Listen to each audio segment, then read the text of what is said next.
Bonjour à toutes et à tous. Donc nous allons continuer la boîte, notre boîte PF6. Je vais changer le roulement qui est de l'arbre secondaire long qui présente des problèmes au niveau du rouleau du roulement.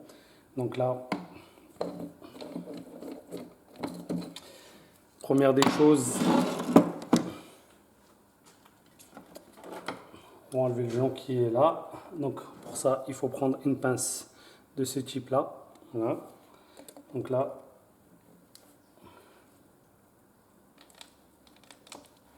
normalement il faut mettre un tournevis, mais bon.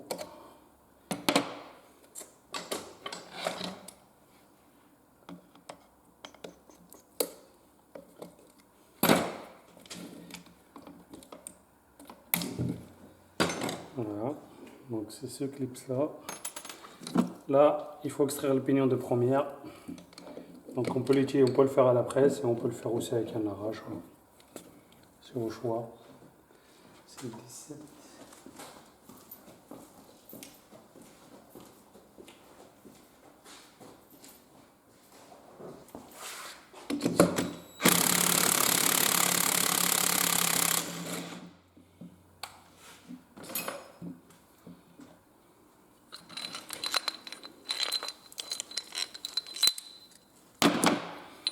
Donc vous avez le roulement et vous avez une bague en dessous. Attention, il y a un sens. Hein.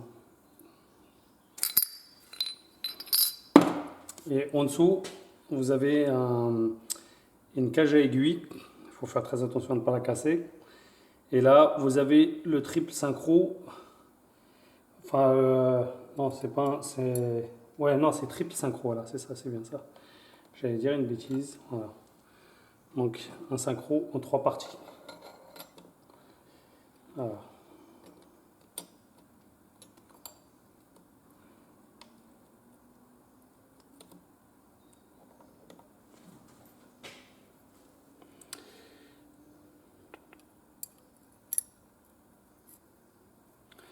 Cette partie-là, en fait, elle vient rentrer entre ces deux-là.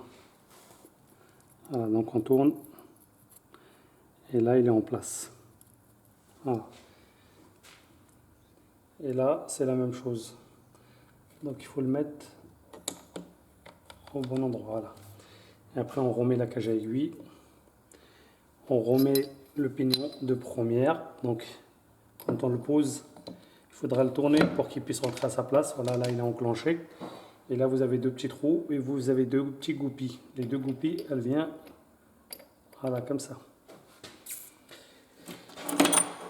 Donc, le roulement, voilà, j'ai un roulement neuf, donc ASMR, la cage. Donc là, je vais emmancher le roulement. Donc, vu que je suis tout seul, je fais un saut à la presse et je reviens. Donc, c'est pareil, quand on emmanche le roulement sur ce genre de boîte de vitesse, il faut mettre quelque chose en appui ici. Il ne faut jamais poser le roulement sur une plaque métallique. Donc, il faut mettre quelque chose en dessous, soit une douille, ce que vous voulez. Mais il ne faut pas, surtout pas que le roulement soit en appui sur la presse. Donc vous pouvez mettre par exemple une douille si vous voulez, un genre de douille comme ça, sur lequel vous venez poser l'arbre. Donc là je vais emmancher ça et j'arrive. Et alors une fois que le roulement il est emmanché, on remet le circuit à sa place.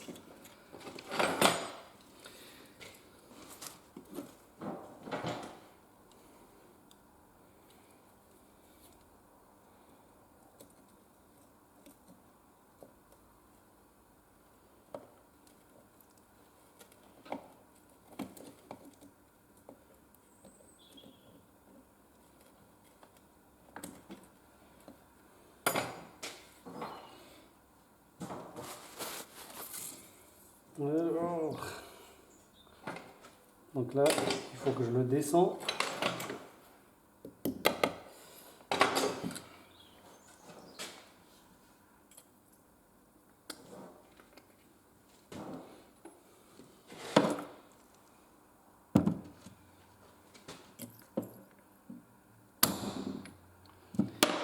Et voilà.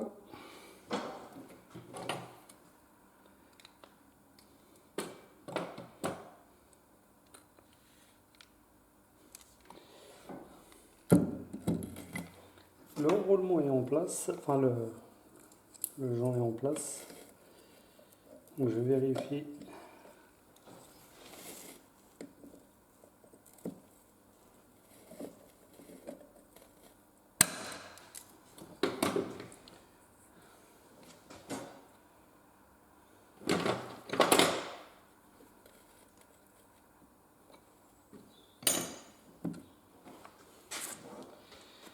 Juste vérifier.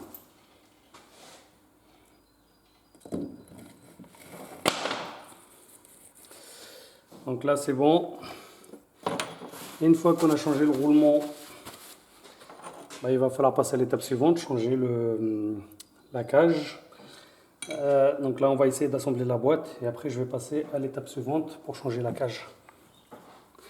Donc là je vais nettoyer toute la saleté qui est là, les morceaux de ferraille et on va monter la boîte entièrement.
Alors, une fois que l'arbre primaire et l'arbre secondaire ils sont longs, ils sont remontés, il faut remonter l'arbre secondaire court. Donc il faut tirer les deux autres comme ça et venir mettre l'arbre secondaire court. Donc là il y a une fourchette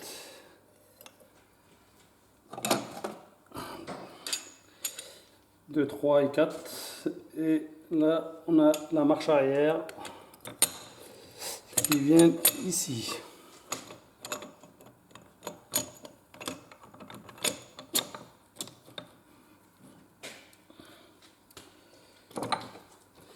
Donc une fois qu'on a mis les arbres en place, on met l'inverseur.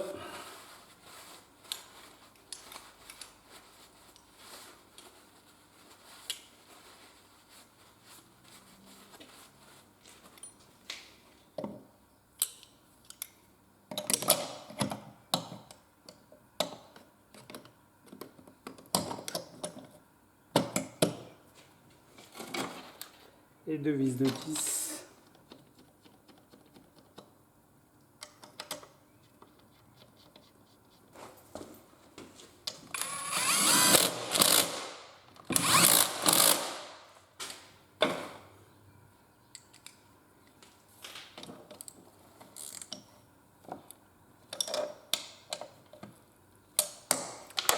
Le couple c'est 25 newtons hein, pour ceux qui veulent serrer au couple.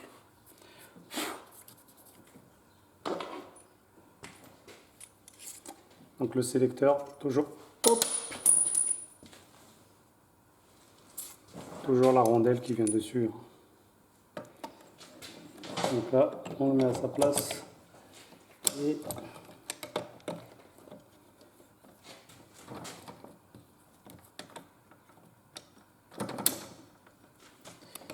donc normalement quand tout est au point mort et on met. Voilà.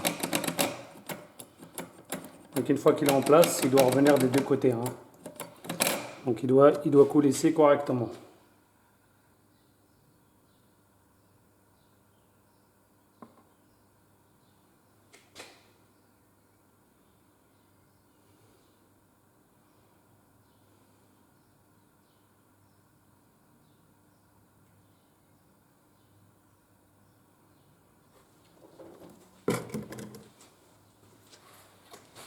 Donc là, une fois la boîte, tout est monté, on va passer à l'étape suivante, le carter.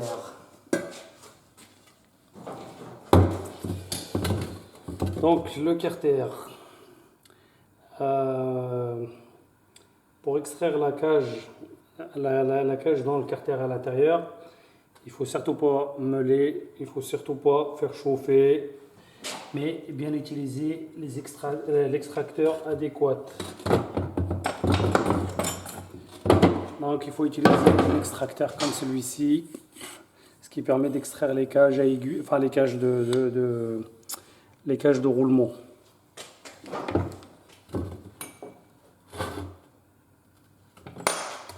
Donc là, je place mon extracteur à l'intérieur. Je vais chercher une clé. Donc là, hop.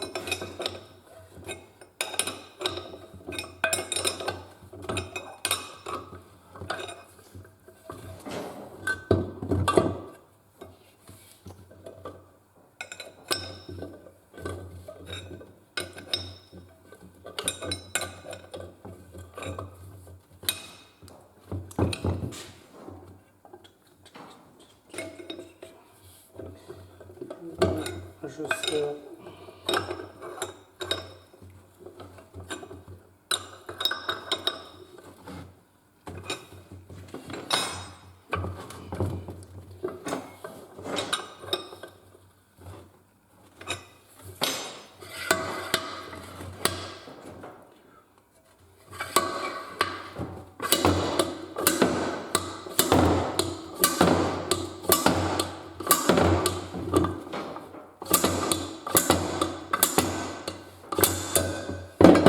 Et voilà, la cage est retirée.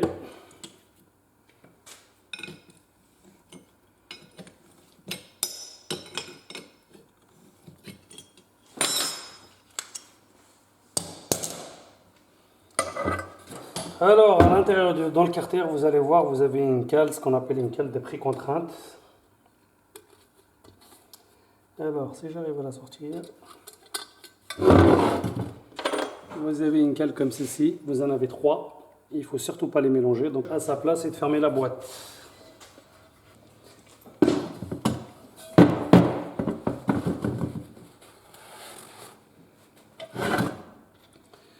Donc, on met la cale à l'intérieur. Et on vient emmancher la bague ici, dans son logement. Alors, pour emmancher la bague, on ne l'emmanche pas avec un marteau ni avec un chasse-goupille, mais bien à la presse. Par contre, quand on l'emmanche, pour éviter de casser le carter, il faut mettre un contre-appui en dessous.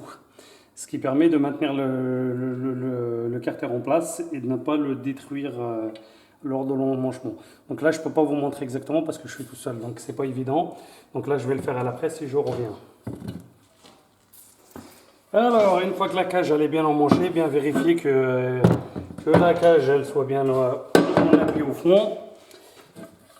Bien nettoyer. Il ne faut pas qu'il y ait de dépôts ou de saleté ou de coupeaux.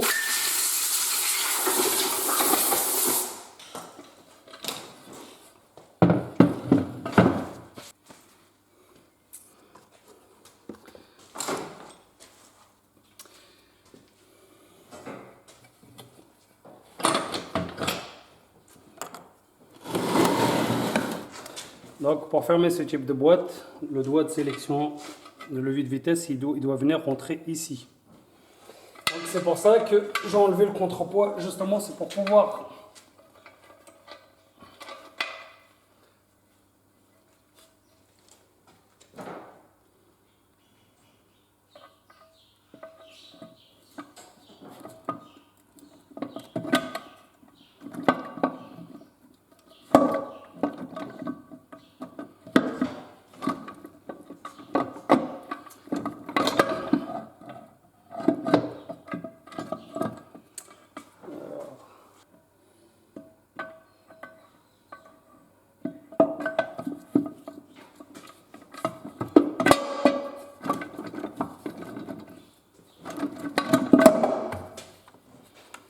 voilà.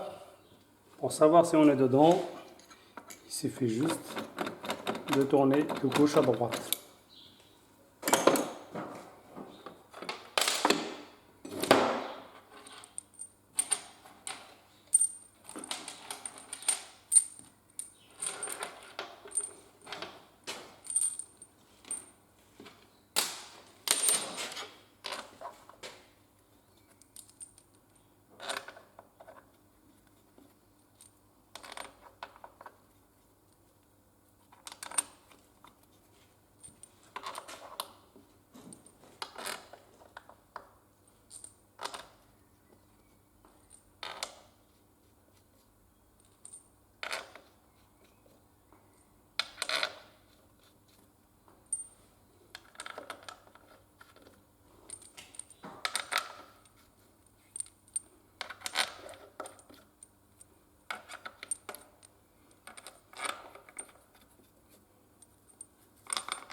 On remet l'interrupteur, enfin le contacteur de marche arrière.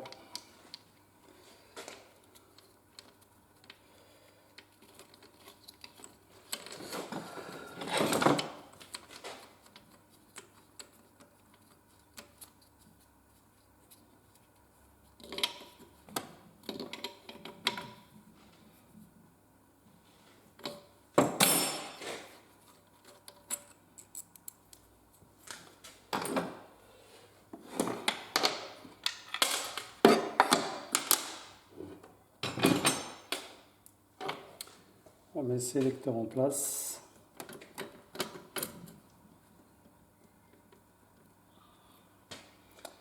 La goupille.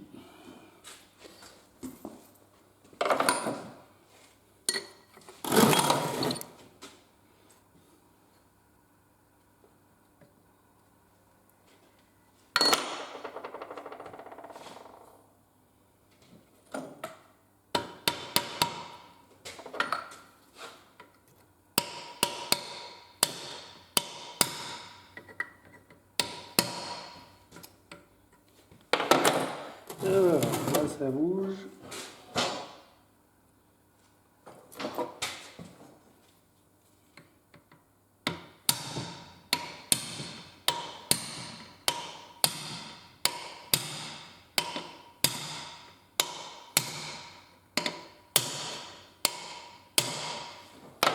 Et voilà.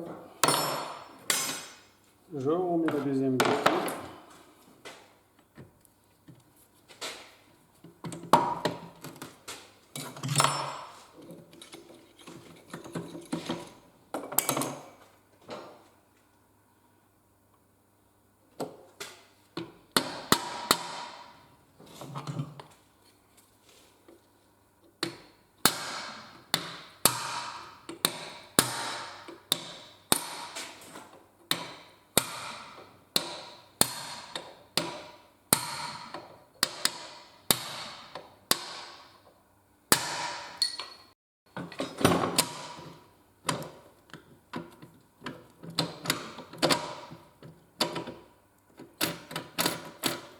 Voilà.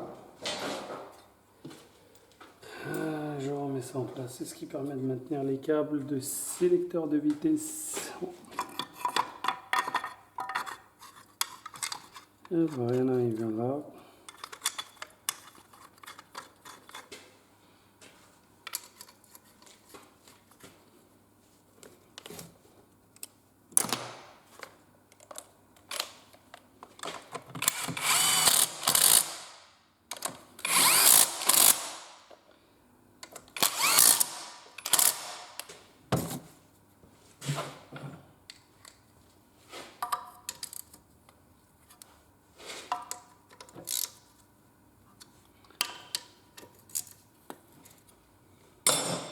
Et une fois que c'est fini, bon, il faudra changer les joints de cardan et tout ça, mais bon, ça je le ferai après. Je retourne ma boîte. Voilà. Et